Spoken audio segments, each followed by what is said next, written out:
السلام علیکم دوستوں، میں ہوں اصغر علی اور دا اسلامیات کے چینل میں آپ سب کو خوش آمدید کہتا ہوں۔ دوستوں، ہم خانہ کعبہ کے اندر لٹکے ہوئے برتن نما نوادرات دراصل کیا ہیں؟ ہم میں سے اکثر لوگ جب خانہ کعبہ کے اندرونی مناظر دیکھتے ہیں تو جو چیز ہمیں سب سے زیادہ عجیب لگتی ہے وہ ہے پرانے برتن نما نوادرات۔ تو دوستوں، کعبۃ اللہ قریباً 180 مربع میٹر رقبے پر محیط ہے اور اس کی چھت لکڑی کے 3 مضبوط ستونوں پر محیط ہے۔ ستونوں کی لکڑی دنیا کی مضبوط ترین لکڑیوں میں سے ایک ہے اور صحابی رسول حضرت عبداللہ بن زبیر رضی اللہ تعالی عنہ نے لکڑی کے تینوں ستون بنوائے تھے۔ گویا اس وقت تک ان کو تقریباً 1350 سال گزر چکے ہیں۔ ان کی رنگت گہری اور بھوری ہے۔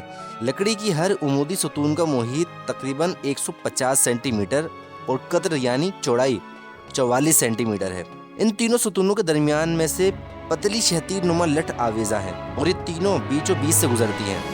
اس پر کعبۃ اللہ کے تحائف اور نوادرات لٹکے ہیں۔ یہ برتن نما نوادرات اسلامی ادوار کے داران مسلم ممالک کے سربراہان کی طرف سے کعبہ شریف میں پیش کیے جانے والے نوادرات ہیں۔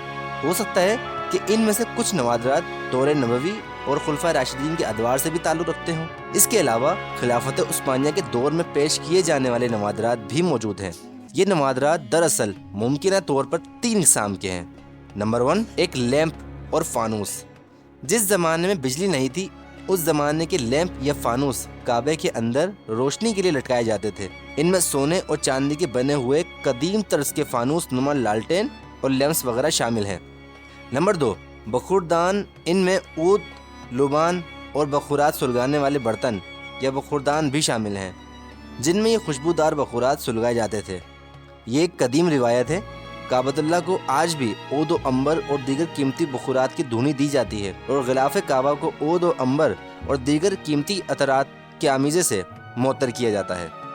نمبر 3، ممکنہ طور پر ان میں غسل کعبہ کے دوران ہونے والے عرقی گلاب اور عطریات کے برتن بھی شامل ہو سکتے ہیں۔ یہ نوادرات کیونکہ دور نبوی اور خلافت راشدہ سے لے کر مختلف سلاطین اور اسلامی حکمرانوں کی طرف سے وقتاً فوقتاً پیش کیا جاتے رہے، اس لیے ان کو بطور احترام یہاں سے ہٹایا نہیں گیا اور ان کو بدستور کعبۃ اللہ کے اندر موجود رہنے دیا گیا ہے۔ خانہ کعبہ کی 2 چھتیں ہیں، ایک اندرونی اور دوسری بیرونی۔ بیرونی اضافی چھت خانہ کعبہ کو مزید مضبوط بنانے کے لیے تعمیر کی گئی تھی۔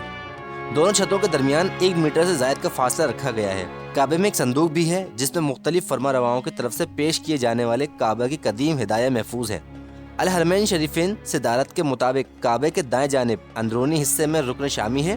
اس میں ایک سیڑھی ہے جو مستطیل نما کمرے کی جانب جاتی ہے۔ اس کمرے میں کوئی کھڑکی نہیں ہے، اس کا ایک دروازہ ہے اور اس کا خصوصی تالا یعنی قفل ہے۔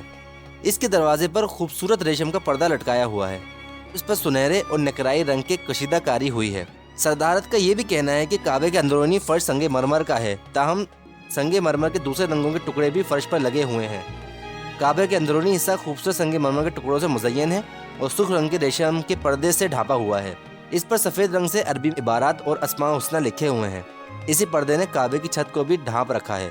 کعبے کے اندر 8 پتھر ہیں، ان پر خط ثلث میں عربی عبارت کندہ ہے۔ ایک پتھر پر خط کوفی میں عربی عبارت لکھی ہوئی ہے۔